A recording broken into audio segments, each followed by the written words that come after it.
আমাৰ প্ৰায় 2 দশকেৰ অধিককাল ধৰে ধুবুৰী জিলাৰ মন্ত্ৰিত্ব পোৱা নাছিল। মাননীয় মুখ্যমন্ত্ৰীৰ অশেষ কৃপা আৰ আশীৰ্বাদত আমি ধুবুৰী জিলাবাসী মন্ত্ৰিত্ব পাইছে। বিশেষকৈ গোলাঘাট সমষ্টিৰ জনপ্ৰতিনিধি হিসেবে মাননীয় মুখ্যমন্ত্ৰী ডক্টৰ হেমন্ত বিশ্ব শৰ্মাৰ দ্বিতীয়খন কেবিনেটত মানে দ্বিতীয় কাৰ্যকালত কেবিনেটত অন্তৰ্ভুক্ত কৰাৰ কৰি ৰাইজক সেৱা কৰাৰ সুযোগ প্ৰদান কৰিছে।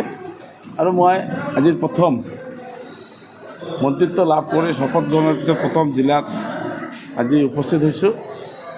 আৰু জিলাত উপস্থিত হৈ মই আমাৰ সকলোৰে আৰাধ্য দেৱতা মা মহামায়া মন্দিৰ মই সেৱা জনাইছোঁ। আমাৰ ইতিহাস প্ৰসিদ্ধ পবিত্ৰ স্থান আৰু ইয়াত আমি সকলোৱে সেৱা কৰা আশীৰ্বাদ লওঁ। মাৰ ওচৰত আশীৰ্বাদ প্ৰাৰ্থনা কৰিছোঁ যাতে ৰাইজৰ হিতৰ কাৰণে কাম কৰি ধুবুৰী জিলাক আৰু যাতে অধিক উন্নতি কৰিব পাৰোঁ। মাননীয় মুখ্যমন্ত্ৰী গোটেই অসমখন যিধৰণে উন্নতি কৰিছে আৰু যোৱা 5 বছৰ ধুবুৰী জিলাত বহুখিনি কাম কৰিছে আৰু আগন্তুক 5 বছৰ যাতে আৰু ভাল কাম হয় তাৰ কাৰণে আৰু সকলোৱে মংগল প্ৰাৰ্থনা কৰি মাননীয় মুখ্যমন্ত্ৰীৰ ৰাজনৈতিক জীৱন শাৰীৰিক সকলোখিনি যাতে ভালে থাকে তাৰ কাৰণে মই মাৰ ওচৰত প্ৰাৰ্থনা কৰি আজি মই ধুবুৰী জিলাত সকলো ধুবুৰীবাসী ৰাইজৰ ওচৰত প্ৰাৰ্থনা জনাইছোঁ যাতে আশীৰ্বাদ কৰে আৰু সকলোকে লৈ যাতে ধুবুৰী জিলাখন আগবঢ়াই লৈ যাব পাৰোঁ তাৰ কাৰণে মই সকলোকে আহ্বান জনাইছোঁ। নতুনকৈ মন্ত্ৰী হৈছে, নতুন নতুন দপ্তৰ লাভ কৰিছে, কেনেদৰে আগবাঢ়িব? চাওক, এই বিষয়টো কেনেদৰে আগবাঢ়িব, মাননীয় মুখ্যমন্ত্ৰী যিদৰে অসমখনৰ গতিশীল আৰু অসমখনৰ উন্নতি কৰাৰ কাৰণে দিনে ৰাতিয়ে কাম কৰিছে আৰু এনে এজন নেতাৰ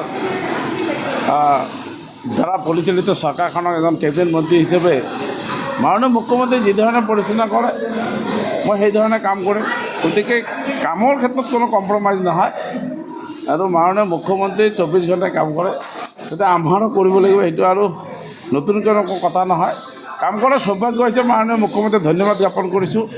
তেখেতৰ কৰ্মদক্ষ জনপ্ৰিয় মুখ্যমন্ত্ৰীৰ তলত কাম কৰাৰ সৌভাগ্যৱান বুলি মই নিজে অনুভৱ কৰিছোঁ। গতিকে তেখেতৰ আশীৰ্বাদত আৰু অধিক গতিশীলতাৰে কাম কৰিম, কাম ভাল হ'ব বুলি মোৰ বিশ্বাস আছে। গতিকে বিভাগখিনি সম্বন্ধে আপোনালোকে জানে, 3টা বিভাগ, তিনিটা বিভাগ আছে। সেই 3টা বিভাগে হ'ল জনসাধাৰণৰ কল্যাণৰ কাৰণে আমি ডাইৰেক্টলি ইনডাইৰেক্টলি 2টা কাম কৰিব পাৰোঁ। গতিকে মই ভাবোঁ ভাল কাম হ'ব। দেখা গৈছে যে ধুবুৰী জিলাখন পিছ পৰি আছে তেওঁ বেলেগ জিলাৰ তুলনাত, কাৰণ বহু দিনৰ পৰা ইয়াত কোনো ভাল নেতা হোৱা নাই। যিহেতু আপুনি কেবিনেট মিনিষ্টাৰ লাভ কৰিছে, কি পৰিকল্পনা? মই আজি সাংবাদিক বন্ধুসকলক ক'ম, ধুবুৰী জিলা পিছ পৰি থকা নাই। এই নেগেটিভ ভাৱটো আপোনালোকে আজিৰ পৰা আঁতৰাই দিয়ক। ধুবুৰী জিলাত আজি এয়াৰপৰ্ট আছে, ধুবুৰী জাহাজ ঘাট আছে, ধুবুৰী মেডিকেল কলেজ আছে, ধুবুৰীত আজি তাপ বিদ্যুৎ প্ৰকল্প, অসমে নহয় উত্তৰ পূৰ্বৰ সৰ্ববৃহৎ তাপ বিদ্যুৎ প্ৰকল্প আছে। গতিকে ধুবুৰী জিলাৰ কৃষি ক্ষেত্ৰত আমি যথেষ্ট আগবাঢ়ি আছোঁ। ধুবুৰী পিছ পৰি থকা নাই, ধুবুৰী আগবাঢ়ি গৈ আছে। এছিয়াৰ ভিতৰত দীঘলতম ব্ৰিজ ধুবুৰীত হৈ আছে। ধুবুৰী এতিয়া আৰু কি পিছ পৰি থাকে? ধুবুৰীত যথেষ্ট উন্নতি হৈছে আৰু এইটো 10 বছৰ আগৰ কথা পিছ পৰি থকা। এই 10 বছৰৰ ভাৱ চিন্তাধাৰা আপোনালোকে আঁতৰাই পেলাওক। ধুবুৰীৰ উন্নতি হৈছে আৰু ধুবুৰীত যথেষ্ট উন্নতি হ'ব।